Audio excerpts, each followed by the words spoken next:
Tunnel है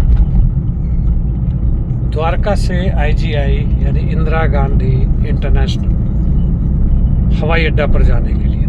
speed limit 65 है।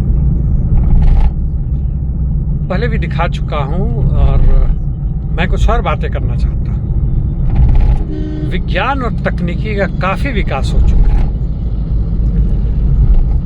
गुरुत्वाकर्षण के बारे में हम पढ़ते आ रहे हैं, बचपन से पढ़ते आ रहे हैं कि न्यूटन पेड़ के नीचे बैठे हुए हैं और सेब गिरता है और उन्हें अचानक यह ख्याल आता है कि पृथ्वी में वह ताकत है और उन्होंने गुरुत्वाकर्षण शक्ति का इजाद किया, पता किया।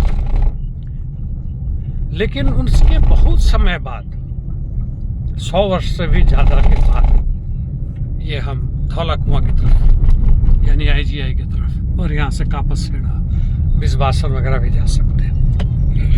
और देख रहे हैं साथ में बेटी बचाओ बेटी पढ़ाओ लिखा हुआ है।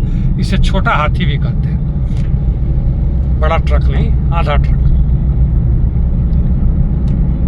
तो उतने वर्षों के बाद से यानी न्यूटन के बाद से आइंस्टीन होते हैं और उन्होंने एक नई सिद्धांत का पता लगाया और वह था इलेक्ट्रोमैग्नेटिक वेव्स, जिसको सूत्रवत हर लोग जानते हैं, E बराबर mc²। E equal to mc²। m मतलब मास, कोई भी चीज। c जो है वह लाइट की स्पीड को बताता है। c² आप अंदाजा लगा सकते हैं, उसको दो बार गुना करें उसके, और उस स्थिति में पहुंच जाए। जैसे मान लीजिए एक बॉल लाइट की स्पीड गुने लाइट की स्पीड के गति से चल जाए तो वह एनर्जी में बदल जाएगा। वो इतना एनर्जी होगा E equal to mc²। Newton के पहले कई लोग सोचते थे, वैज्ञानिकों का सोचना था कि गति जो है सो अधिकतम आवाज की गति के बराबर जा सकता है। उसके बाद क्या है नहीं पता। बाद में पता चला नहीं, हम लाइट की स्पीड तक जा सकते हैं। और 1907 के आसपास, 1903, 1907 ऐसे कुछ आसपास पहले स्पेशल थ्योरी ऑफ रिलेटिविटी निकाला और बाद में general theory of relativity Einstein का है। यह मैं इसलिए बता रहा हूं कि न्यूटन का ऐसा नहीं था कि दिमाग कम था, लेकिन उस समय, अपने समय में यह संभव नहीं था, जबकि यही नहीं पता था कि आवाज की गति कितनी है तो लाइट की गति भी होगी, वह कल्पना करना मुश्किल था। और जब समय आया, बहुत सारी चीजों का पता चल गया। लाइट की स्पीड का पता चला कि लाइट भी ट्रेवल करता है, 8 साढ़े 8 मिनट तकरीबन लगता है सूरज से पृथ्वी पर पहुंचने में। तब इस सिद्धांत का उन्होंने पता किया। यह वैज्ञानिक सिद्धांत है, नियम है, उसका उन्होंने पता किया, इजाद नहीं किया, पता किया। डिस्कवरी की, इन्वेंशन नहीं। गलती हो तो अपने टिप्पणी में जरूर बताइएगा।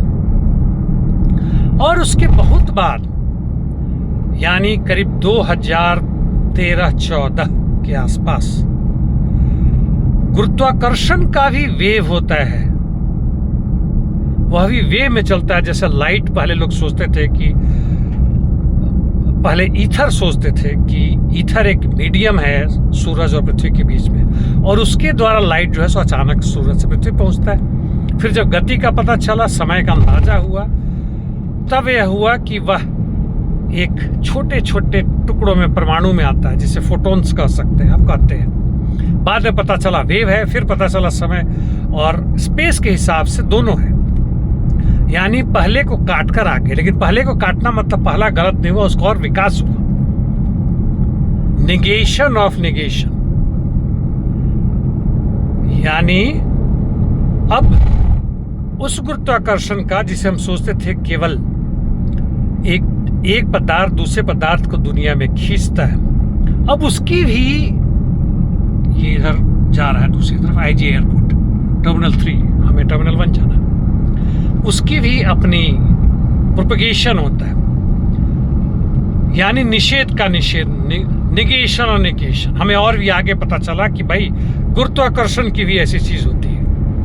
दूसरी तरफ आए तो कैंसर का भी इलाज चल चुका, उसके टीके बनने शुरू हो गए।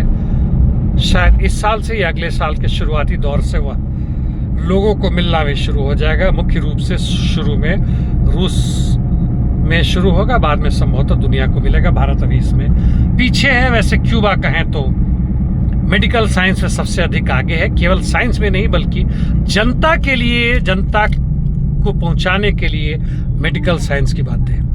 यहाँ पे क्यों रोका, क्यों भीड़ लगी? अच्छा ठीक है, उत्पादन के साधन इतने बढ़ गए हैं विज्ञान और तकनीकी के साथ साथ कि अब उम्र भी आज से जो 200 वर्ष पहले था मैक्सिमम 50-60 होता था, आज 70-80 तो भारत में ही हो गया। और इस सही तरीके से बच्चा पैदा हो, खाने पीने को मिले, खेलता रहे, वैज्ञानिक दिमाग रखता हो, पढ़ता हो, तो वह 100 वर्ष बहुत ज्यादा नहीं होता है। ये धीमे क्यों हो गया? Tap to slow preview. ठीक है, हाँ चल रहा है। लेकिन फिर भी हमारे 90% जनता, पूरी दुनिया में कहें तो 70-80% जनता आज बुरे हालत में रह रहा है। क्यों?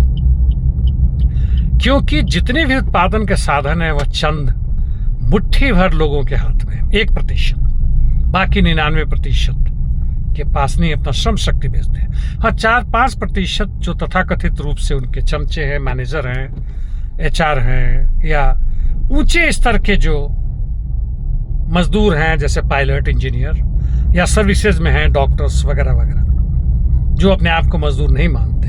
4-5 यानी कुल मिला के 6% उनका कब्जा इन साधनों पर। अच्छा, नकली मोर है, मैं सोचा असली है, बड़ा खुश हुआ था। खैर, तो इसके कारण और इसलिए हमारा जो मानव समाज का विकास, हमारे उत्पादन का जो आधार होना चाहिए था, मुनाफे के लिए नहीं बल्कि हमारे इस्तेमाल के लिए, वह बर्बाद हो रहा है। पैदा नहीं किया जा रहा है क्योंकि बाजार में बिक नहीं रहा है। लोग बाग गरीब है, खरीदेगा कहां से? बेरोजगार है, महंगाई भयानक है, चंद मुट्ठी भर जाहिल, गंवार और साथ साथ अपराधी, भ्रष्टाचारी लोग हमारे शासक बन बैठे। ये पूरी दुनिया भर की बात है। मैं किसी एक देश की बात, ना तो उरुग्वे की बात कर रहा हूँ, ना ही लिथुआनिया की बात कर रहा हूँ, ना ही मालदीव्स की बात कर रहा हूँ, पूरी दुनिया की बात कर रहा हूँ, जिसमें अमेरिका, इंग्लैंड भी है। अमेरिका में गरीबी भयानक रूप से, देख लीजिएगा आप, यूट्यूब में मिल जाएंगे, नहीं तो फिर गूगल से तो मिल ही जाएंगे, नहीं तो बहुत सारे दूसरे सर्च इंजन में। तो दोस्तों, बात यही है कि बढ़ता विज्ञान, बढ़ती तकनीकी, बढ़ता धन, बढ़ता GDP, या हमारे विरोध में जा रहे हैं। जितनी तेजी से बढ़ रहे हैं उतनी तेजी से हम और भी गरीब होते जा रहे हैं। मानसिक रूप से तो है ही हैं, गुलाम हो चुके हैं। धर्म में हमें फंसा दिया गया, जाति में फंसा दिया गया, देशवाद में फंसा दिया गया, व्यक्तिवाद में फंसा दिया गया। ट्रंप के नारे लग रहे हैं अमेरिका में। बताइए, वह एक बलात्कारी आदमी, कोर्ट से भी यह सजा मिल चुकी है, हालांकि राष्ट्रपति बन जाने से बच गया। महाभियोग भी लगा, दोषी भी पाया गया, फिर भी वहां के नियम के हिसाब से उसे पिछली बार में नहीं हटाया जा सका।